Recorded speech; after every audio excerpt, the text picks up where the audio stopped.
Welcome to another episode of It's a Long Road, the Rambo series podcast. I am your host, Ryan, and with me today we have another special guest co-host of today's episode. For those who are joining, we always have a rotating guest co-host on the show with me because I like to collaborate and have different voices with me on each episode. And today we have Seiko. Now let me get this right, Seiko. From the couple podcasts that you run a podcast called Hugging a Cactus, the Mel Gibson podcast, obviously exactly. About Mel Gibson films. And then we have the Arnold podcast, which delves into the the films of Arnold Schwarzenegger. Mm-hmm. And then you also do a variety of different films on the Last of the Action Heroes podcast network on the respective title, Last of the Action Heroes podcast, with other guest co-hosts from the network. What else do you do? Well, we've got a new show coming up. A very exciting new show. One of the reasons I've done all these like one-offs, aside from the fact that I just wanted to work with all the guys on the network because they're so much fun, is because I like the action genre, but I like movies more. Sure. And so the next show I'm going to be producing will be called Game Changers. And it's going to be called Game Changers because we are going to be looking at action movies that actually changed the game, that actually improved action movies. And you can say, well, there's First Blood, or you could say whatever. So that's the idea behind the whole thing. And the inaugural episode is going to be about G.I. Jane. Oh, wow. Because back in the day, we all thought that was going to launch the female Rambo. Right? That's the name says it. You figure G.I. Jane, that's a franchise right there. So the first episode is going to be looking into that. What did they really intend with this movie? What was the ambition?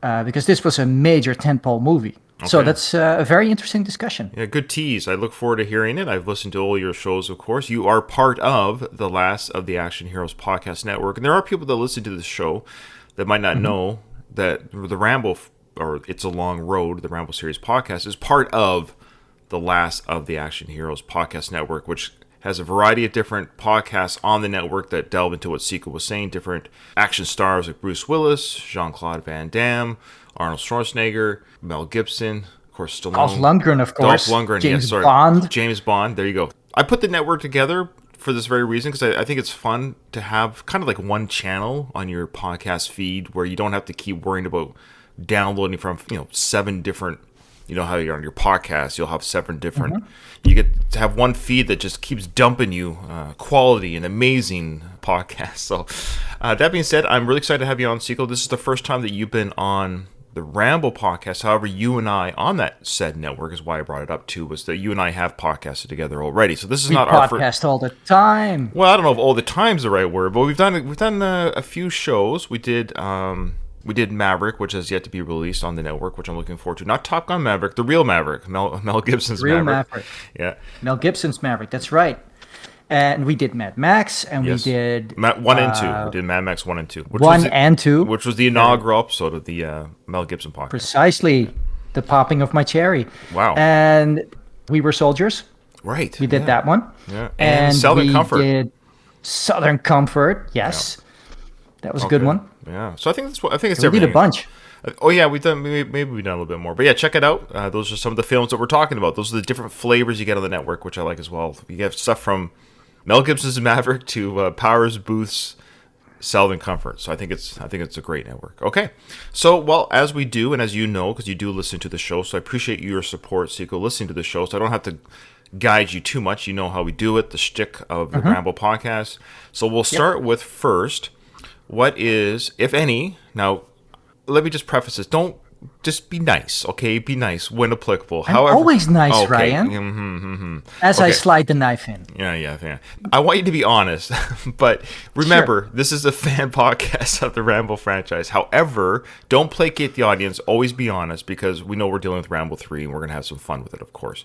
But that being said, what is your fandom regarding overall the Rambo franchise? Like, just overall, what's your general feelings or fandom of the... Overall, I think First Blood is brilliant. I think it's one of the best movies ever made. I think it's Stallone's best film, by far. You tend to equate the Rocky character with Stallone himself, because he wrote it, and there's such a significant part of his persona wrapped up into Rocky. But First Blood is something outside of his wheelhouse, because he was never in the military. He's not traumatized by war.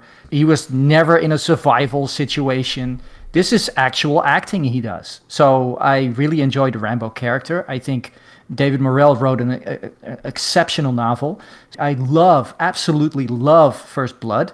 I was at the impressionable age when the Rambos were at their forefront, which is like, First Blood 2, Rambo 3. Specifically, Rambo 3, I think it's the movie I looked forward to the most in my life. I had like the poster, because the posters came out first before the movie came out, and there was like... We're about the same age, so I remember those movie posters, how exciting the movie posters were. Absolutely, yeah. I had the one with the horse, where he's grabbing the sheepskin to play that game.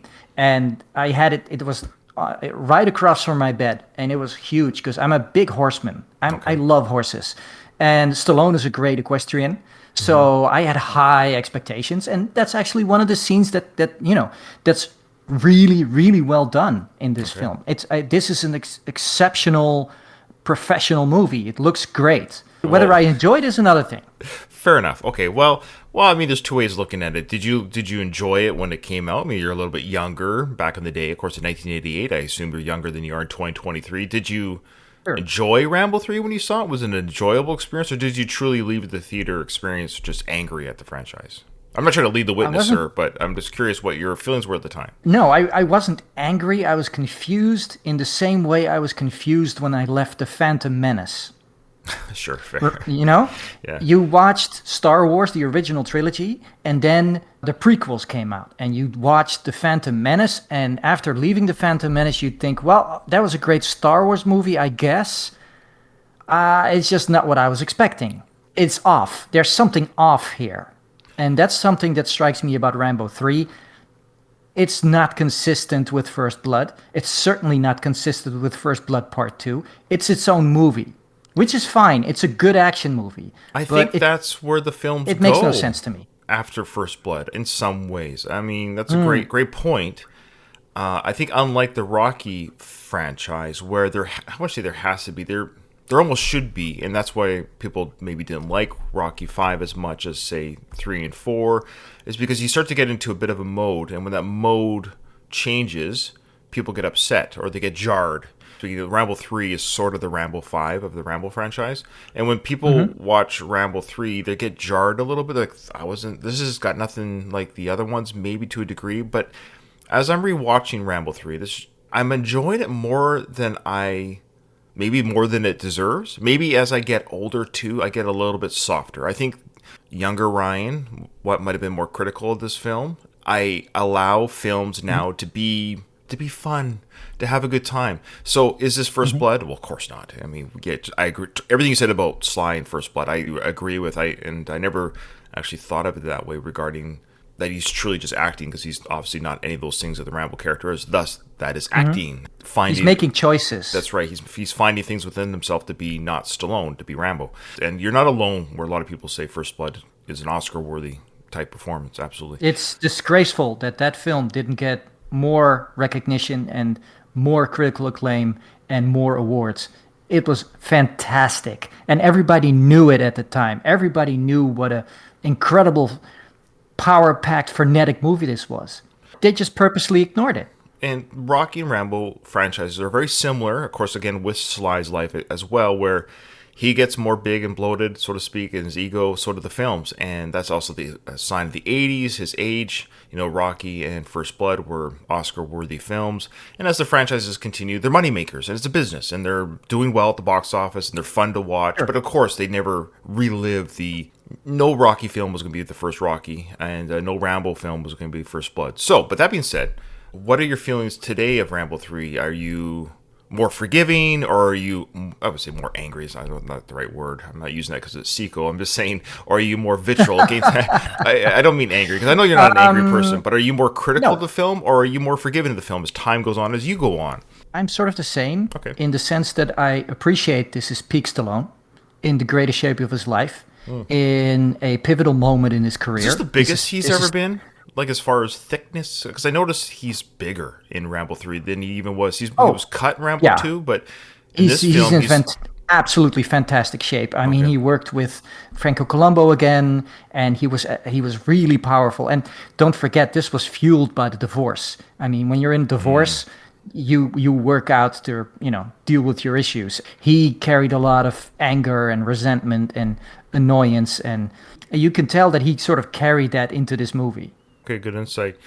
I'm not blowing smoke up your ass because you don't need that. Seiko does not need an ego boost. If anything, you need an ego check. I'm married. I have a wife who does that No, for I'm me. about to Don't ask you a worry. question because I trust your knowledge. You're pretty knowledgeable guys, what I'm getting at. But without getting too, because I also know you like to get really deep with history, so don't.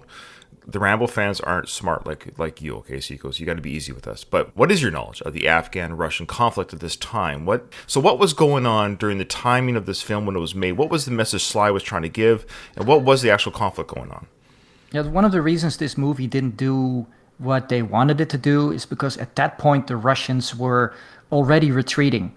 They were Oh, already on their way out.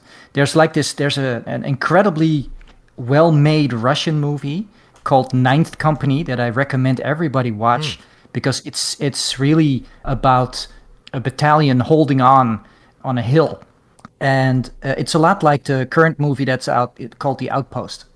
okay. It's almost the same. It's basically a battalion fighting to the death to stay alive. It really shows like what day-to-day life for the average Russian soldier was. I mean, Oh, in essence, Afghanistan was the Vietnam of the Russian army. The Soviets tried to occupy it, had they gotten their quote-unquote way, what was their well, goal? for the same reasons that NATO occupied it, to get their hands on resources. Is that all it was? Was the resources of the land? Of course it is. Okay. And, sphere of influence and, the usual. It's same. The war is always about pretty much about the same things. Now, the Taliban as an organization, were the Taliban around at this time? Yes. Okay, Yes, but not as the Taliban. what was the change in their doctrine or behavior? Why did they become? Nothing. Oh, They've been the same since the Middle Ages. what did the U.S. do or anything about this conflict? What was our interest? Did we want a In winner? Afghanistan at that point in Yeah. the 80s, they were financing the Mujahideen, which is the rebel group that was fighting against the Russians, basically the insurrection. And they were basically financing the tribes that have been around forever because the British fought them. Even the Greeks in the antique era fought them. It's the Okay. same people. Okay. It's really the same people. They've been Now, at war with anybody who would fight them throughout their history. okay. So that's why they're a tough opponent. Yes, much like Vietnam, Right. they've been at war with it. They're scrappy. Well, Troutman in the previous scenes, if you remember, Troutman says to the Russian officer, we had our Vietnam. Troutman does make that comparison that this is their Vietnam. So the comparison is actually Yes, made it in the is, film. and that's one of the things that's I think Stallone purposely interjected because he wanted to put Rambo in the corner of the Viet Cong because the Mujahideen are the Viet Cong of the situation. Okay. Right? They don't have tanks, they don't have helicopters, they don't have artillery, they don't have air power, they just have horses. 9/11, was that the Taliban? Was that an attack by the Taliban officially? Officially, that was Al Qaeda. The guy who perpetrated that, masterminded that, was rumored to be hiding in Afghanistan, supported by the Taliban. Okay, so which of support. course was a lie. Okay, well, yeah, we won't get into that. But He okay. was never in Afghanistan, but they said he's in the caves. That's That right. was what the intel told them. But everything in 2002 that came out of that administration was a blatant lie. Okay, fair enough. That's what I figured. Okay, all right. So, because I always make the joke on the podcast, which is just a silly joke, that Rocky stopped the Cold War in Rocky Four, and Rambo, He did. He won the Cold War. and then Rambo helped the Because I could Taliban. change, and you can change, and everybody can change. It's probably the worst part of the film, that speech. Okay. Ugh, It is. cringe-inducing. It's pretty. It's pretty bad. Okay, so great. That's great. I appreciate the insight. I'm sure I'm not the only person who listens to this podcast who maybe not quite knew the conflict that was going on and the real world timing. So you're saying the Russians were losing at this time in real time. So when the film was released, it's kind of They like, were having their asses handed to them. oh, I see. So the message in the film was kind of like, okay, well, the Russians aren't that Yes, tough. what they're showing in the movie, that would have been like maybe 1983, 1984, when they were at their peak with all their tank divisions, when all their helicopters were still around. And it wasn't like that in 1988 Okay. anymore. I mean, the Brezhnev regime was over. Andropov had basically taken over the Soviet Union at that point. They were economically in the dumps, and they couldn't finance that war anymore. I never knew the timeline of that. So, okay, fair enough. So this is just an alternate universe. So we just can pretend this is an alternate universe where Russia isn't Sure. where they were And in the real you world. should look at Rambo and the franchise as an alternate universe anyway, There you because First Blood does not connect well to First Blood Part 2. I'm sure Yeah. I mean, Oh, you yeah. covered that in the last season. It's two different, completely different Rambos, really. Yeah. Oh, yeah, yeah. Just like the Rambo we see in Vietnam in First Blood 2 is different from the Rambo we now see. And it's Yeah. not because he had a growth as a person, but because he underwent a major character change. Got a haircut. The haircut. Well, ruined yeah. it. The hair. Rambo Part 5 would have been more loved by fans if you had longer hair. I'm telling you right now. Okay. That must have been it. I think it's the hair. I think it's all it is. Okay, so great insight, great background. So we're going to roll right into it. The last scene that we had was we're now back at the Russian base, and the officer is about to look in on Troutman in prison.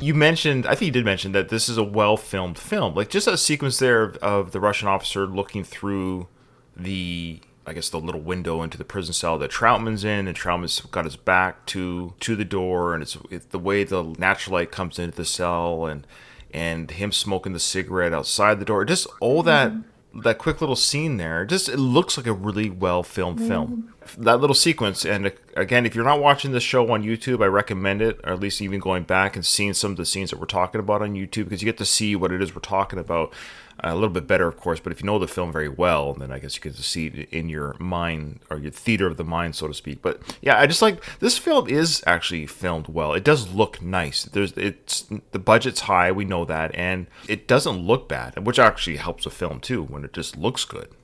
Yeah, but the cinematography is Cinematography, yeah. incredible. It's so well done. I'm so happy I saw this originally in the theaters. I did too, by the way. It looked fantastic. I was 13 when this film came out, so I was at that perfect, that young teenager age, action film age. I loved the film when it came out. I remember loving this film. I was at that perfect, not quite old enough to care about, care is the right word, or be wrapped up in continuity of character development, or to me it was an action film with a Rambo character, and I just loved it. As a 13-year-old boy, it was so the first impression I had, I guess in many ways, just stuck with me through the years, even though I've heard critics and fans alike kind of berate this film, because when the fourth Rambo film came out, a lot of people were like, oh, it's back, we're back, Rambo's back. And I'm like, I guess, but I never thought Rambo went away. I guess I always thought this was a great action film, and Rambo does a lot of killing in this film too, and I don't know. I agree. Yeah. I watched First Blood 2 7 times in the movies. Oh, wow. Okay. 7 times. I was too young when that came up. I watched this one once in the movies. That's it. So I was 12 when First Blood 2 came out. Right. So there you go. So when this came out, how old were you? 15. Yeah. Okay. Well, you're only a couple years older, but still, 13 to 15 is in teenage years is like 20 years in adult years. Yeah. So we got some 4 jets flying over to indicate, they keep showing just how busy the military activity is in the area. You got these jets flying over, and just it's a war zone. French Mirages instead of Israeli Air Force. This is the Israeli Air Force. It flies, amongst other things, with Mirage. They sort of look like MiGs. Look at this guy coming in hot with no notes, nothing. He just, boy, Seiko, you should do a podcast. Good eye.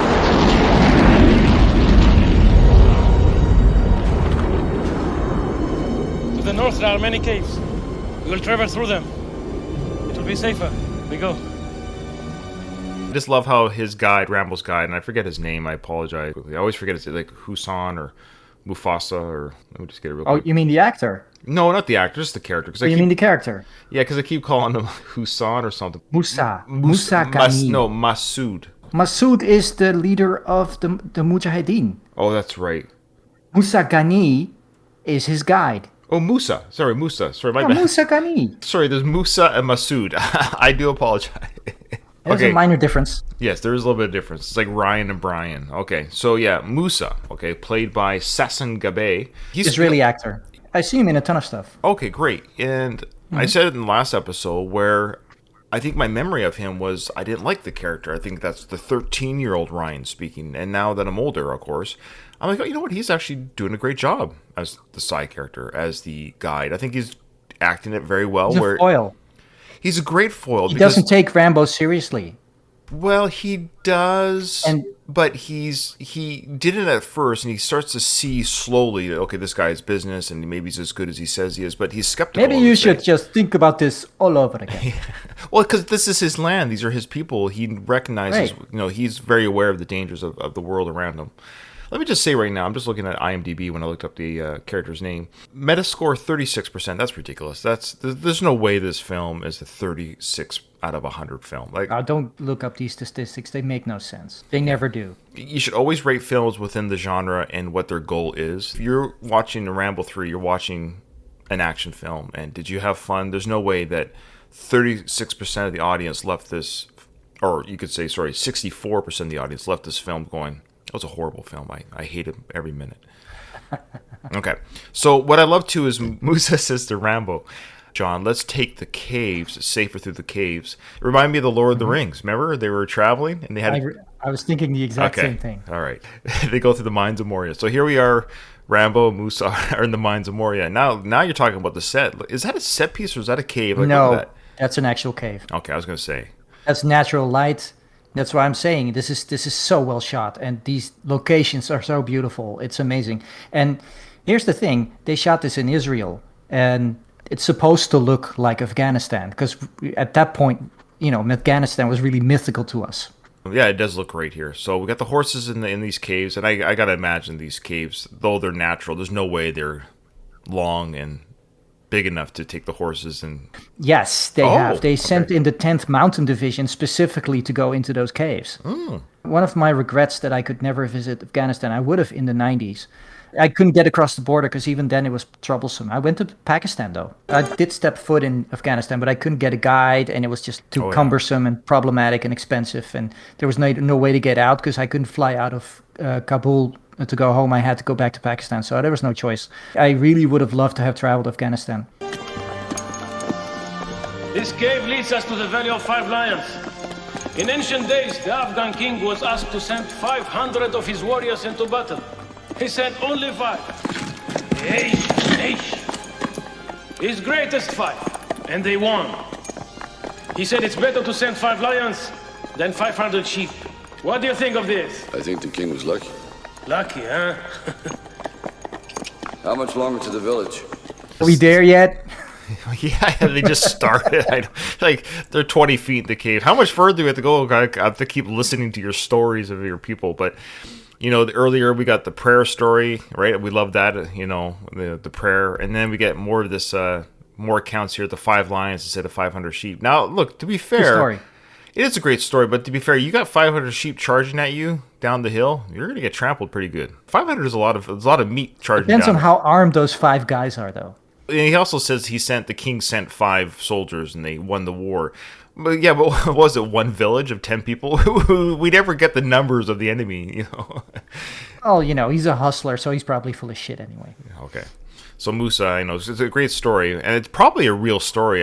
A better podcast would have Googled this story. Had I known this scene would have been covered, I would have... Had I known that I'm doing this movie, I would be better prepared, About 2 hours. Right. So we've got 2 hours to go. Okay. Again, another shot of this base. So I asked the question in a previous episode, did the Russians build this base, or was this structure here already? No, of course they didn't. And the British probably occupied it before them. The British Empire was in Afghanistan, and they fought a war with these same people. Let's go back and look at that shot, and we'll pause it when it goes over. About 2 hours. I watch this shot here. Okay? We get a good right here. I guess it's fairly big, but I love how they just... Of course, it's a movie, but they've just packed the space full of activity. There's just look at it. You got 3 vehicles coming into the base.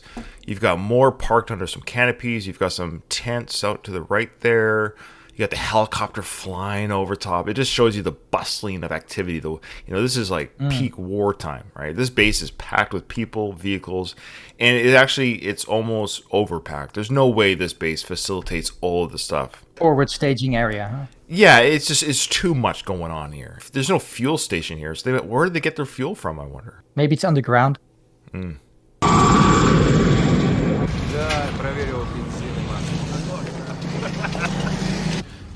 Where in my sector are the missiles being delivered? I don't know.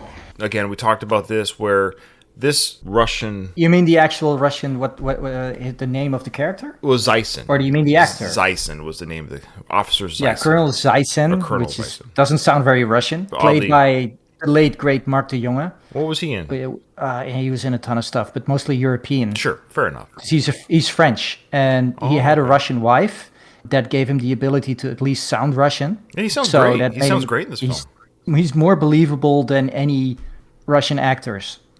Oh, okay. In the sense that than any of the actors you see in movies where you fight the Russians, because you can actually speak Russian. Most actors can't. Colonel Potovsky certainly couldn't speak Russian. Right, that's right. Right. No, he hams up just nicely. He sounds Russian. He's the bad guy. But he feels menacing but not quite. On the other hand, James Bond. He's like a James Bond villain. Like it's just hammy enough to be the villain, but it's not too over the top. Mm-hmm. He keeps telling or asking Troutman. Now Troutman actually is telling the truth. There is no missiles. That was not the purpose of this mission. Him getting caught has nothing to do with Americans transferring missiles in the area. So Troutman is telling the truth. There is no missiles. But this Zyson character is set on getting this information out of Troutman. Why is Zyson so set on the missiles? He's part of the Soviet regime, and they expect results. They expect the results they want to hear. The KGB has probably told him, look, there's arms dealing taking place. Those missiles are coming in your sector. You better produce something or else. And if he doesn't produce, then he loses his command, gets sent to a gulag. His family is sent to a gulag. They all disappear. They lose their standing. Life is over. Okay. So it doesn't really matter what reality has to do with the situation. He just has to produce something to placate his superiors, because that was what Russia was all about. They weren't about reality. They were about enforcing their own reality on the situation. That makes sense because he's dead set on getting this missile information out of Troutman. Yeah. Long story short, communism is stupid. Oh, how dare you? You're a liar. Where? The great Randy Rainey. So now, speaking about the big Russian dude that our previous co-host... Famous powerlifter. Okay, so Sean from the A&B show, who guest hosted on the last podcast episode, he got a real chuckle out of this big guy. So who is he? That's Randy Rainey. Well, he's a famous powerlifter and he's a big boy. He's a big boy. He was a famous competitive powerlifter. He's also in The Running Man. Oh. Yeah, you see, that's the guy who lifts the bike. Have you covered that yet on the Arnold podcast with Doug? We are going to next coming season. Yeah, based on the great Stephen King short story. Yes. I'm hoping to get Craig for that. Well, you he's should. He's a movie book kind of guy. So yeah, he loves to compare the books with the films. This Randy Rainey playing the big Russian dude. His name is Kurov. That's a good Russian sounding name.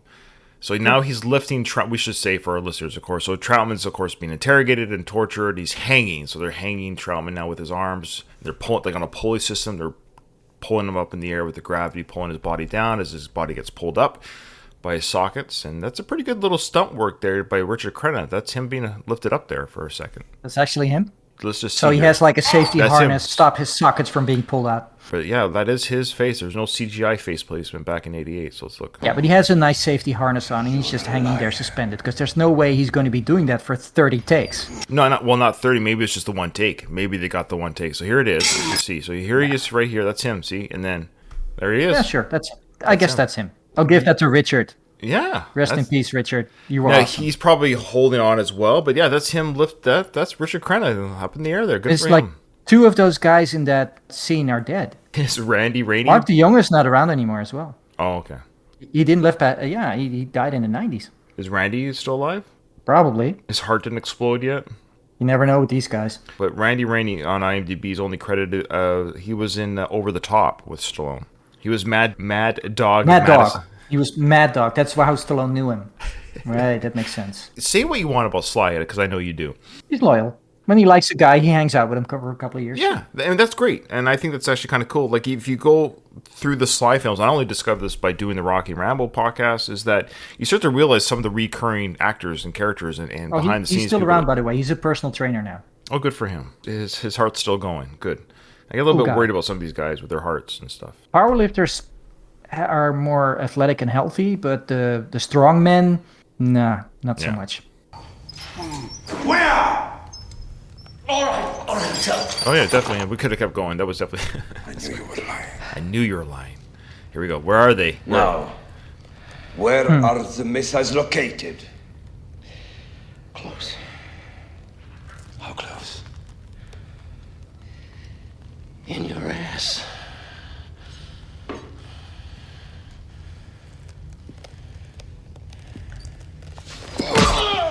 In reality,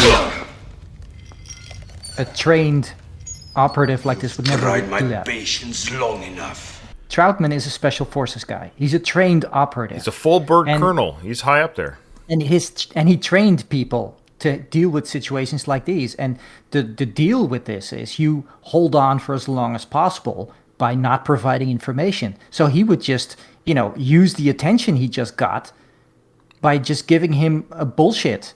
By saying, well, I'll give you the locations and I'll help you look, and so he can get out of that torturous situation, so he won't die. That's your main mission: is just get another minute, get another breath of air. Yeah, but this is Troutman. He trained Rambo to ignore pain, to eat things that would make a Billy go puke, so he can handle this torture. He trained the best. God didn't make Rambo. Troutman did. Yes, that's the alternate reality of the Rambo movies, where they train special forces to behave like non-special forces. Special forces are specialized in subterfuge. That's the whole point. So Operate in the dark, not be noticed. So telling your captor the missiles are in your butt probably isn't the best tactic? Well, it sounds really cool. And that's the problem with this movie. It wants to be cool. Sure.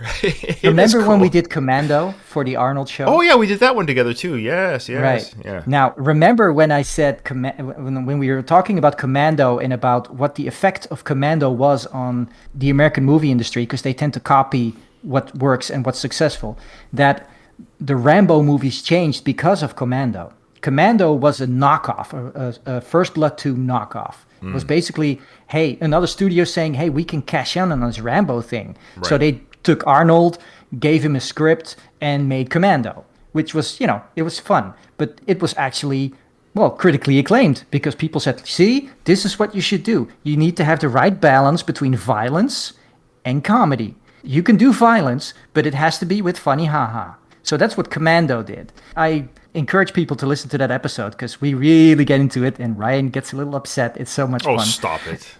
Remember? Upset. I didn't get upset. That was so great.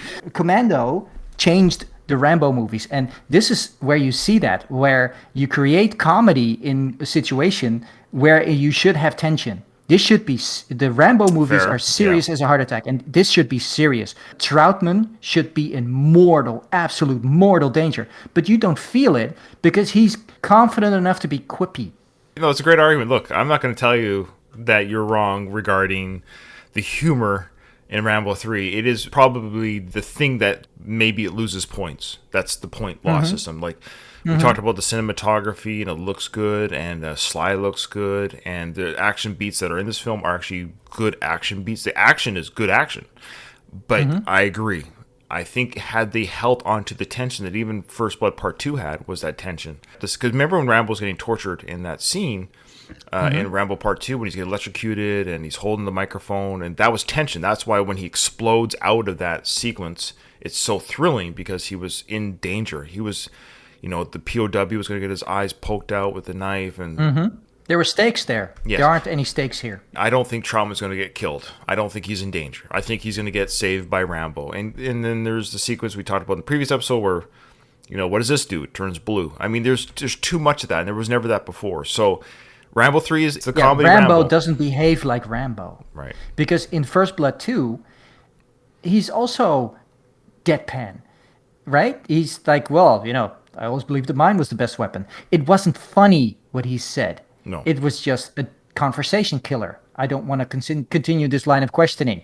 Now you can shut up, okay? Because I'm superior to this. This is basically what he said. Just like when he's in the car with the sheriff. Is there any problem with me getting something here? Right? Yeah. That's just basically deadpan. It's like, yes, he's sort of funny, but not really. And in Rambo 3, Eddie Murphy could have played this part. Yeah. Because it's all about the jokes now. Sign of the times, too. It's And it's the 80s, same. late 80s. That's a shame. Arnold ruined that. Commando was a response to part 2. Then if Rambo 3 is a response to Commando, then fair enough. Yeah, that's your chain of events. And again, don't forget, it's studio. It's not Sly or Arnold doing this per se so much as the studios and their push of what the audience are buying tickets for. And this is also the rivalry. We are Sure, mid sure, yeah. Arnold Stallone rivalry. I keep playing that up, but it's a fact. In the 80s, that was a they serious said it was. thing. They've spoken to it. It's not a mystery. Arnold and Stallone were butting heads, and they were butting heads in their own movies. It's a fun piece of movie history, which we'll probably never see that again. We'll never see two big stars who are peak stars kind of like publicly going at it, so to speak. It would be like DC referencing Marvel stuff in a DC movie and vice versa. But that would even be more plausible. But that would be to fun. happen. It would be fun, but to have two actual real actors, not fake characters doing this, if that makes sense. Yeah, because after this, Twins comes out, and Arnold, as the twin, walks past a Rambo 3 poster, Right. looks at Rambo's arms, feels his own biceps, his 23-inch Arnold biceps, and laughs and keeps walking on. Yeah. And that's Arnold getting back at Stallone Sure. again. Oh, it's fun And to then, watch of now. course, there's And now Tango and Cash. And Stallone goes, "Oh, I loved you in Conan the Barbarian," talking to some inmate who sort of looks sort of like Arnold, you know? right. And then he grabs him by the back of the head and rams his nose into the bars. Right, and that's his little nod to do that. And to they keep Arnold. going with that stuff. It's fun to watch, and I've said it before. I love Arnold. I've enjoyed both. When I was a teenager, these days, True Yeah. Lies and Terminator. And those 2. were the days we were living in. And this Yeah, was I loved peak it. Stallone Yeah. in peak Stallone shape. And he was amazing. And here we got Rambo 3, and we were waiting for it to be better than the other two. Sure. And we got this. Troutman talking about what's up the Russians' ass. Fair enough. Well, thanks for that. But here's some tension See, that here. would be my response.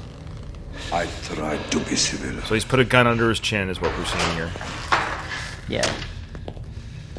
Naval Naval Okay, shirt. so now we've got a sequence here. Yeah, we got a sequence here of a Russian soldier bringing in the guy that was at the shop. We mentioned this before. This guy at the shop was watching the Rambo character talk to Musa, and now he's come here to. He's a traitor, so to speak, to his people. He's telling the. He's Pakistani, Oh, is that what it because is? that was in Pakistan. Oh, So that's a different tribe. So what does he care? Well, money. money. Yeah, of course, you'll get paid for information. Sure, and this Good for happens all him. the time. Businessman. Good for him. Stop.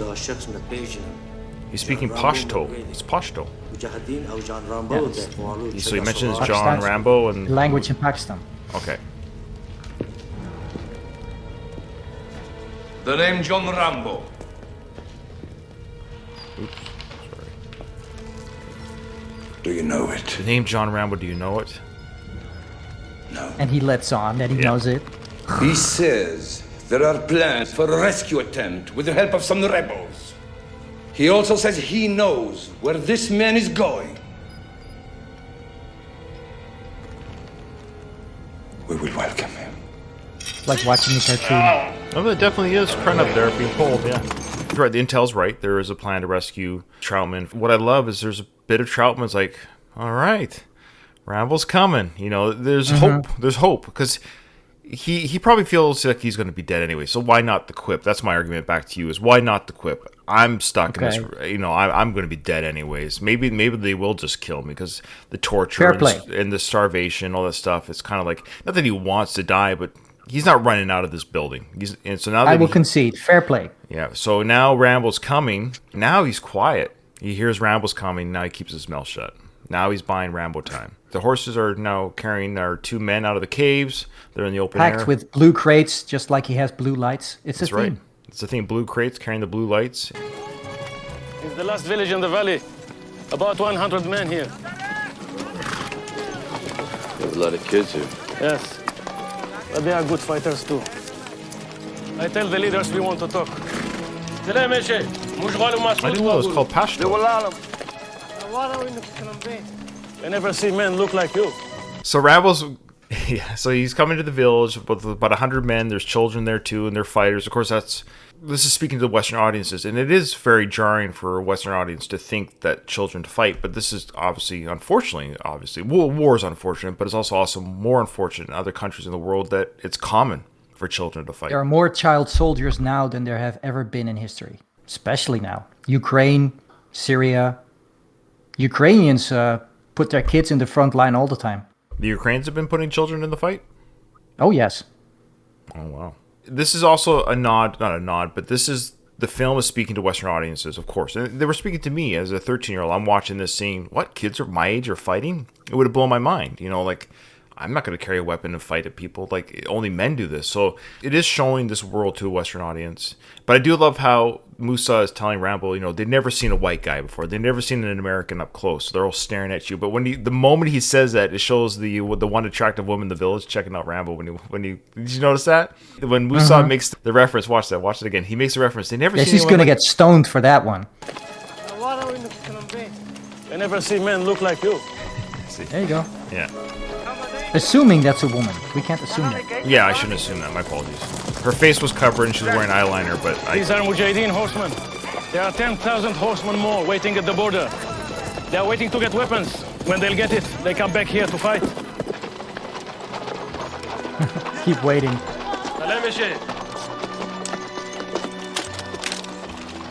Oh, I hate that kid. He ruined the movie.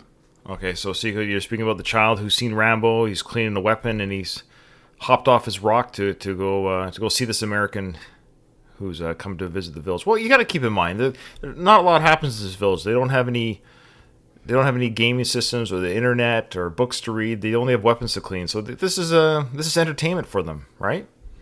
Sure. Okay, so the boys hopped off the rock to go get a closer look at the American who's come in. Yeah, he's probably looking him over for stuff he can steal and beg from him.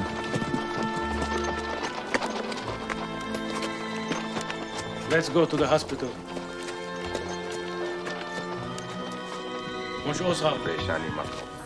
He's the only doctor for 500 kilometers. Hey, the first medicine they get in 2 months.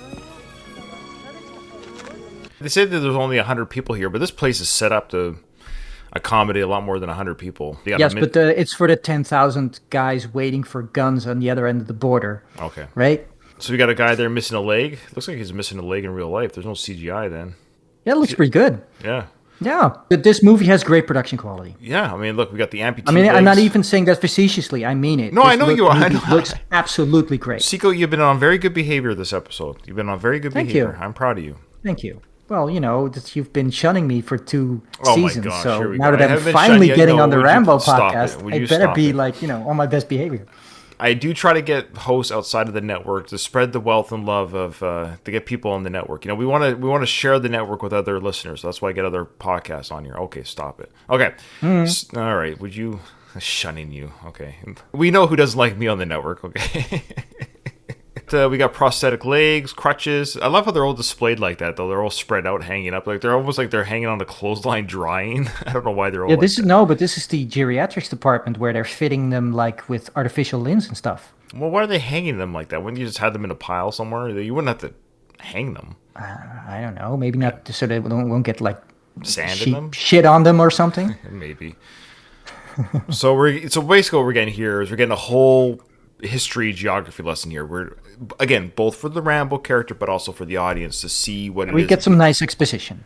Exposition, that's the word. Thank you. Yes, where the audience, us and Rambo, are both equally being told this is the setup, this is how we do things, this is the hospital, this is the closest medicine. They haven't had medicine in 2 months. We have soldiers who go out to get weapons. They come back here. This is like a reset. This is like a spawning station for the soldiers. Mm-hmm. Okay. Here we go, the toys. How do you fight child soldiers that way? There's stuff on the table that Rambo touches. They are toy-looking things, dolls and what have you. He touches one, and now we're gonna get the explanation here from Musa. More gifts from the Soviets. They look like toys, but they are mines. We teach the children not to touch. Some learn too late.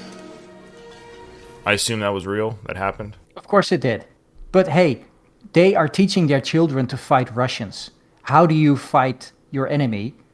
Well, apparently they have a predilection for toys. We'll give them toys. Yeah, What else are you going to do? Those kids will kill you. As soon as they hold an AK-47, they're an enemy. fair enough. Yeah. Yeah, that's what this war is.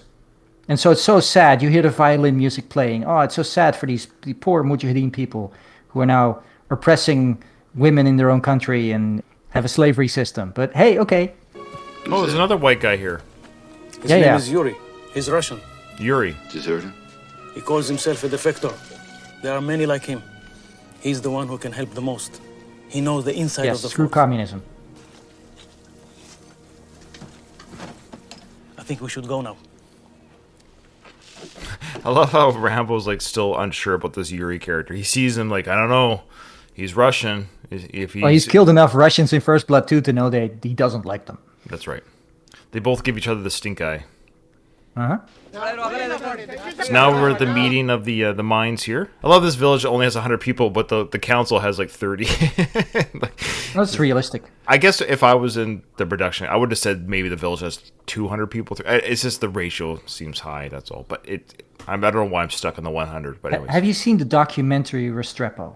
no, I have not. You should, and I recommend. This is like mandatory watching. If you watch Rambo 3, you should watch that as well. Restrepo is about the American army in, I think it was Helmand province, trying to peacekeep, trying to not just placate but somehow help the locals, so they wouldn't take up arms against them. You'd see like the major talking to the village elders. And there would be guys with guns there, and it would be like a really dangerous situation. And that would be a scene just like this, a tea ceremony. Yeah, this was a 2010 documentary available in Canada on Apple TV. All right, thank you. It's excellent.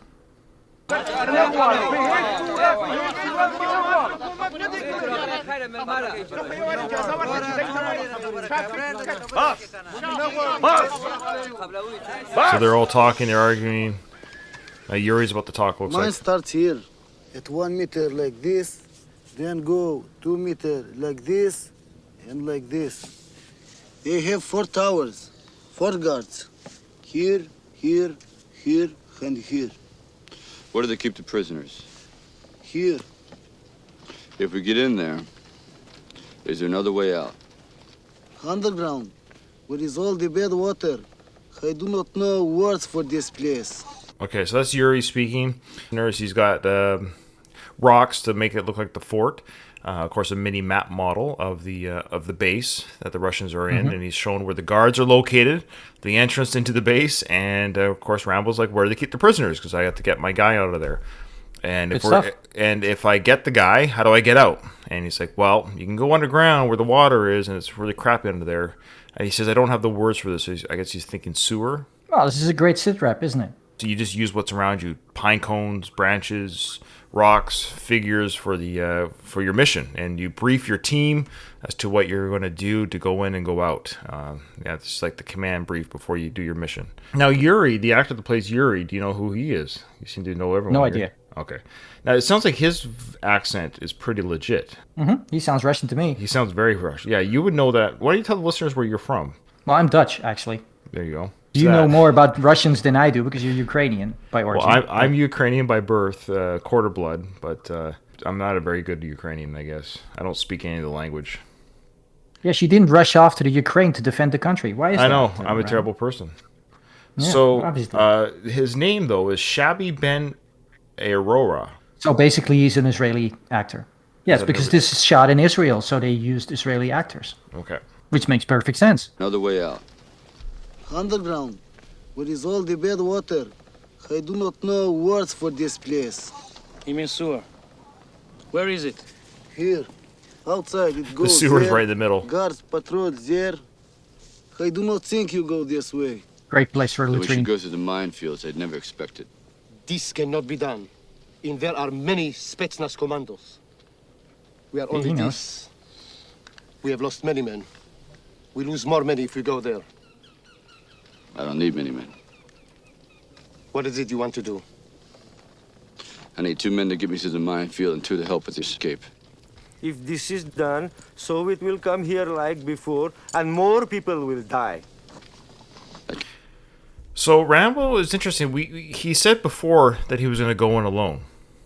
Remember? He told that to Musa. Now he's saying he does need 4 men. 2 men to get in, 2 men to get out. So now he recognizes, to Rambo's credit, as bravado as he is about things, now he's like, I do need some help.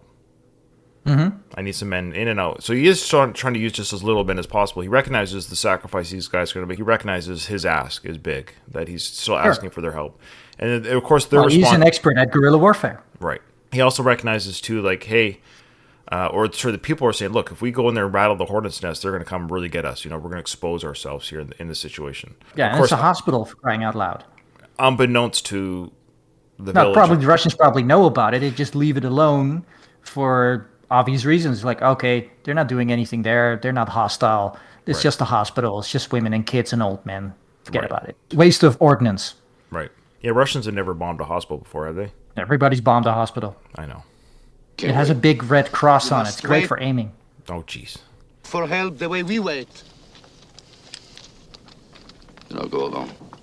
And you will die. And I die. See, there you go. That's the tension we like. This is good. Yeah. He's saying, look, I'll go alone. If you guys don't want to help me, I'm going to, it's my friend. It's my father figure. He's caught. I'm going on. I've got nothing to lose. I don't care. I'm Rambo. And he's like, if you want to help me, great. If not, I'll go alone. And they're like, you'll die if you go alone. It goes. Yeah, this is kind of the Western part. This feels like a Western. Sure. Of course, the boy that we saw earlier, he's been watching this whole thing. He's just fascinated by this Rambo character. I just threw up a little bit in my mouth. There you go. Look at that little boy. He needs a father. I bet you his dad is dead. I bet you that gets revealed. Please don't go. Now, who's this actor again? That's Spiros Focus, I think. Again. And he sort of looks like Omar Sharif. That's how I. He does. That's what I mean. He looks like what was that? Lawrence of Arabia? Wasn't that he was in that? Or yeah. No? Yeah. In he does Lawrence look like Arabia. him. Exactly. He has the same mustache, and he has that nice chin, and looks just like him. What films was he in? So he's still alive. Some of his selected. Let's see, something that our listeners might know him from. Let's see. If I know it, they would know. Is all I'm saying. So let's see here. Mm-hmm. It was in The Jewel of the Nile. Yep. You knew that, okay? Because you covered that. Yeah, I knew. I didn't. That's why I didn't say it. I was like, waiting for you to bring it up. Yeah, I covered that with Katie. That's right. So he was in Jewel of the Nile, but the rest of his filmography is in foreign languages, and so he's been active in his career. But his last English film was basically Rambo III. So. Oh well. He went back to his home nation of acting. So good for him. But there you go.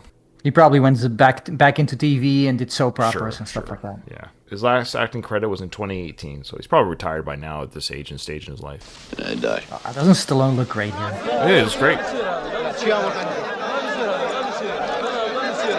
Wait. Please don't go. My name is Masood. He's very commanding. You must not judge us before you understand why we are not ready to help. Most of the Afghan people are very strong, and we are determined not to be driven from our land. Our children die of disease, mines, and poison gas, and the women are raped and killed. Last year in the valley of Legaman, the next valley, 6,000 Afghans were killed. Pregnant women were cut with bayonets, and their babies thrown into the fires. This is done so they will not have to fight the next generation of Afghans. Yet nobody sees anything or reads anything in the papers. What you see here are the Mujahideen soldiers, holy warriors. This is vintage Stallone. He admires these people. He made this movie to celebrate what great warriors they are and their suffering. That's why he made this movie. He really wanted to make a point with this. He did the same thing in Rambo 4. Wanted to use the Rambo franchise and call attention to the conflict in Burma and how those people were treated. And from the perspective of these missionaries in Rambo 4, you'll see in the next... Because this is a theme. This is typically Stallone. Right. Stallone is in many ways an activist. First Blood 2 was all about calling attention to the suffering of not just the soldiers returning, but also the men who were kept prisoner in Vietnam. Well, he has strong beliefs about that. Yeah, and you can't fault him for that. Like unlike Commando, let's say, there's no message in Commando, right? It's a father-daughter movie, sure, but as you put in Commando, a very suspect father-daughter movie because, well, Alisa Milano and Arnold were, well, kind of a little too frolicky in that pool, weren't they? Oh, Daddy, put me down. Put me down. are the Mujahideen soldiers, holy warriors. To us, this war is a holy war. And there's no true death for the Mujahideen because we have taken our last rites and we consider ourselves dead already. To us, death for our land and God is an honor. So, my friend, what we must do is to stop this killing of our women and children. If getting this man free so he can return to the free world and tell what happens here is necessary, then of course we will help. Leave us now, so we may speak among ourselves and find the best way to free this man. Thank you. We thank you. So very interesting here because Rambo's like, I'll go alone, I'll fight alone, and this very wise leader is like, whoa, we get it, your passion, okay. However, our story is, we actually will help you, and we will die help. Us dying is not an issue, because he explains we are already dead. We've given our last rites already. We're dead soldiers as it is. Dying is not the problem for us. However, if we are to sacrifice more lives, because by freeing this top leader brings to light our plight in this land, we'll help you get this guy out so he can I love how he says he can return to the free world. That's very telling that these people see the outside world as the free world. They think of their country as God's country. This is the country of Allah. This is the country that should be the country of peace. They consider themselves the chosen race. But do they see themselves Islam as a free people? I mean, they're under attack. You just heard the whole thing. Like, women are raped, killed, babies are cut out of stomachs, thrown into fires. The godless Russians must be murdered to the last man. I understand this, the Americanization writing to some degree. The American is the free world. There was no clear understanding of what jihad was. Right. These were jihadis. And they're explaining it. It's like, hey, we will fight to the death to kill these infidel. Allah Akbar. That's what you're seeing here. Geez. But you're seeing it in the romanticized American version. And this man, Ahmad Shah Massoud, was an actual historical figure who actually led the Mujahideen during the Afghan war against Russia. And he was a politician in the inter years. And the Taliban took over by killing him. Perfect place to stop, both in the time of a recording and the sequence of events. So, how did you think you did? Your first time on the Rambo podcast, it's a long road. How did you do? How was your time here? Would you say it was good or bad? Oh, it was great. Okay. The reason was I get to have the good scene, not the one that comes right after this. To suffer the child actor. That makes me so grateful that you stop here. Oh, I good. feel reprieved. Intense relief is washing over me. The kid can act. How dare you? And he's annoying. And How he's dare written in an annoying way. Child actors? I mean, come on, they're always fantastic. What are you talking about? Okay. Yeah, right. Yeah. All right, so... this wasn't exactly Macaulay Culkin, was it? No, they should have got him for this. He was about that right age, wasn't he? Yeah. Put a little tanny makeup on his face, Macaulay Culkin. Sure. As we close here, Seiko, let everyone know where they can find you and what shows you are on. Yes, all my shows. Okay, so everybody, thank you so much for suffering my... I won't say anti-Stallone, but Stallone critical point of view. No, you were fine. You've listened to this show. You listen to me. Don't you listen to my Rocky and Rambo podcast? No, I'm actually a big Stallone fan. But don't you listen to my shows is what I'm getting at. Of course I do. Okay, well... all of them. Have I not been critical when critical is needed? I'm always critical when critical is needed. Absolutely. Even during this... Oh, in much the same way that I'm critical of Mel Gibson. Of course, you have to be. But so that's actually one of the shows you could catch. The new season of the Mel Gibson podcast is now unleashed. We have started with our first ever episode of season 2. Yep. It's Bird on the Wire with Katie Geilenkirchen. And you failed to mention it was actually filmed in my hometown as well, Victoria, British Columbia. You should listen to the episode. I did. You said we Vancouver. Actually give you a shout out. I know that, but I mean, it's actually Victoria as well. It was a big deal when I was a kid when that was filmed in Victoria because Mel Gibson was in town, and of course I knew who he was. Like, oh, he's here. He's somewhere near where I live. It was filmed in Vancouver as well, but it was also, I think, the motorcycle scene or the scene where they're running down the sidewalk. That was filmed in Chinatown, Victoria, British Columbia. There were scenes in Vancouver, but also Victoria, and then we were very excited about it. Is the Chinatown in Vancouver, or is it somewhere They else? have Chinatowns in both. Okay, interesting. Yeah. Thank you. And then, of course, I recently guested on the Van Damme podcast on Nowhere to Run, which was a lot of fun to do. And I recently unleashed Spies Like Us with Jack from Drunk Bond. We did it drunk. as is our ritual, as is our chosen way of life. I think a really fun episode. It was a good episode. Yeah. And then, of course, in the future, somewhere in the future, whenever Ryan will get around to actually editing it, we have Red Dawn. Red Dawn's coming. No, it's coming. It's coming. It's in the can, but it'll be out it's a sooner than fun. later. It's a really fun episode. We really enjoyed watching it, and we enjoyed talking about it. But even more than that, and of course, Arnold will be unleashed this summer again, and Game Changers will also soon be upon us. If I can rope Virginie into doing another episode with me soon, she's busy, so. Sure. Well, you got a lot of stuff on the busy go. actors. All these episodes that Seiko's talking about basically are found on the last of the Action Heroes Podcast Network. So again, if you're listening to the Ramble in the standalone feed or seeing this on YouTube, check out the network and all these other shows that are on the network. Literally, if you're an action film buff, there's a plethora of action film podcasts on that network. Last of the Action Heroes Podcast Network. Okay. All right, Seiko, thank you again so much for coming on, especially coming on for short notice. You knocked it out of the park. It's almost like you were prepared, but you weren't. Can you imagine how good you would be if you were prepared? But with that, the podcast is over. Nothing is over. Nothing. You just don't turn it off.